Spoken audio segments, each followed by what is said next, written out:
সবাইকে শুভ প্রণাম। যারা ইতিমধ্যে আমাদের প্রথম পার্ট ভিডিওটি দেখেছেন তারা অবগত আছেন। আমরা আছি 113 বছরের পুরনো শ্রী শ্রী মাতা ত্রিপুরা সুন্দরী মন্দিরে। আমরা সপরিবার আসছি। আর এখানে হচ্ছে মন্দিরের কাজ এখনও চলমান। এটা সংস্কারের কাজ চলতেছে। সামনে নাট মন্দিরের কাজ চলমান। এটা সরকারি অনুদানে কাজটা চলতেছে। আসুন আমরা মন্দিরের ভিতরে গিয়ে মাকে একটু দর্শন করি।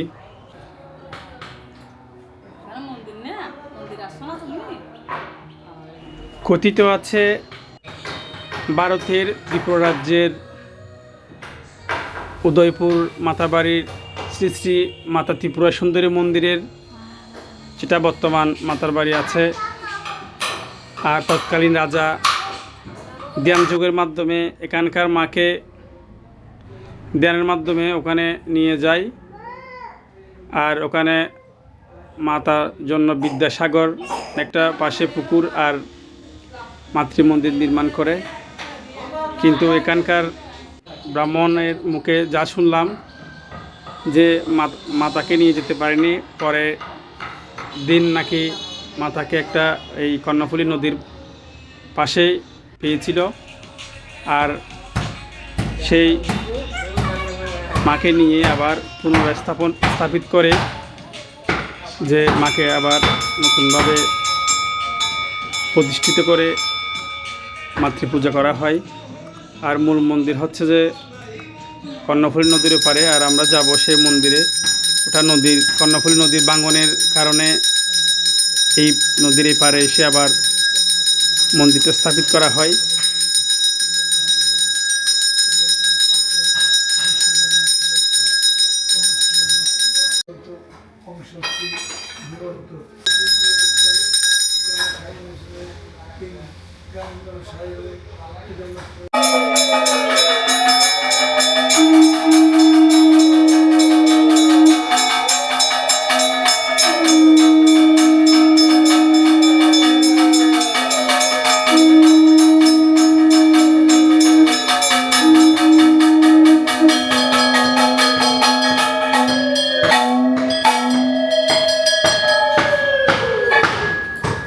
এই মন্দিরের এবং মায়ের অনেক অলৌকিক কাহিনী আছে, যা আপনারা এখানে আসলে মন্দিরের পুরোহিতের মুখে শুনতে পারবেন। আর আমরা এখানে পুজো শেষ করে নদী পার হয়ে যে আগের প্রথম মন্দির ছিল ওটাতে যাব। ওটা এমনি ছোট একটা মন্দির করে রাখা হয়েছে। নিত্য পূজা হয় কিন্তু এই মন্দিরে প্রতিদিন। আর ওটাতেও হয়, তবে ওটা ছোট করে জায়গায় স্বল্পতার কারণে ছোট মন্দির নির্মাণ করে রাখা হয়েছে। আর এখানে প্রতিদিন নিত্য পূজা হয়। দুপুর 12টা থেকে শুরু হয় পুজো। আর যারা দূর দূরান্ত থেকে আসবে তারা অবশ্যই এখানে প্রসাদ নিতে পারবে। আমি ভিডিওটি ডিসক্রিপশনে পুরোহিত মশাইয়ের নাম্বারটা দিয়ে দিব। আর আপনারা যারা অবশ্যই আসবেন ফোন করে আসবেন, না হলে কিন্তু এখানে অন্ন প্রসাদের জন্য একটু কষ্ট হতে পারে। তাই আগে থেকে ফোন করে দিলে ওনারা ব্যবস্থা করে রাখবেন। আপনারা কয়জন সেটা বলে দিবেন ফোনে। ঠিক আছে, সবাই পুজো দেখতে থাকুন। সবার উপর মায়ের আশীর্বাদ এবং কৃপা যেন লাভ হয় সেই কামনায়।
এগুলো কিন্তু মায়ের ভোগ, যা প্রতিদিন দেওয়া হয়। আর আপনারা আসলে অবশ্যই ফোন করে আসবেন, যাতে আপনাদের জন্য অন্যের ব্যবস্থা করা হয়। আর এগুলা পাবেন, এগুলা হাত প্রসাদ সবাই পাবেন। কিন্তু যারা দূর দূরান্ত থেকে আসবেন অবশ্যই ফোন করে আসবেন।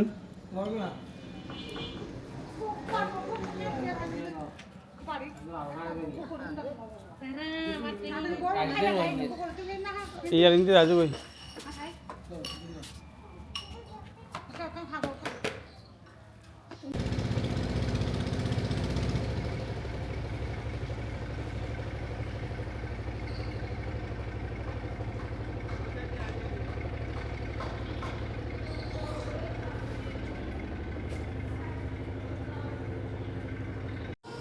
আমি এখন মন্দিরের পিছনে দাঁড়িয়ে আছি।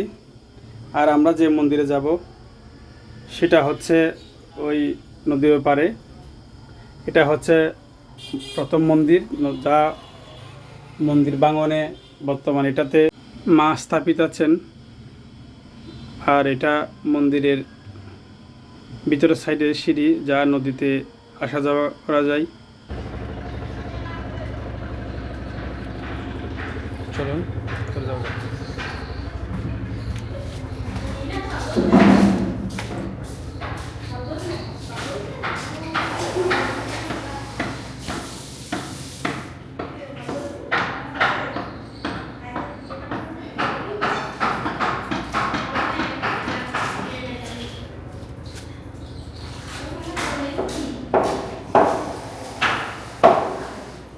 ইতিমধ্যেই আমাদের পুজো দেওয়া আর মাকে দর্শন করা শেষ। আর আমরা নদীর পার হয়ে সেই আগের পুরনো মাতৃ মন্দিরে যাব, যেটা নদীর বাঙনে, নদীর এই পাশে এটা গড়া। আর আমরা এই মন্দিরে যাব। ওই মন্দির থেকে অবশ্যই হবে আমাদের বাড়ি ফেরা। তো সবাই ভালো থাকবেন। আশা করি 113 বছরের পুরনো মাতৃ মন্দির দেখে আপনাদের অবশ্যই কিছুটা ভালো লাগবে। আর সবার যেন মনের আশা পূর্ণ করে মা, সেই চাওয়াই। আর আমরা অল্প কিছুক্ষণ হাঁটার পরে মন্দিরের পাশে নৌকাঘাটে নৌকো করে নদী পার হয়ে আগের মাতৃ মন্দিরটা দর্শন করে বাড়ি ফিরব। তো সবাই ভালো থাকুন। আর শেষের শ্রী শ্রী মাতা ত্রিপুরা সুন্দরী মাতৃ মন্দিরটি দর্শন করে মায়ের কৃপা লাভ করুন। সবাই ভালো থাকবেন। সবাইকে অশেষ ধন্যবাদ। এখন যাচ্ছি মা ত্রিপুরা সুন্দরী মেন মন্দিরে।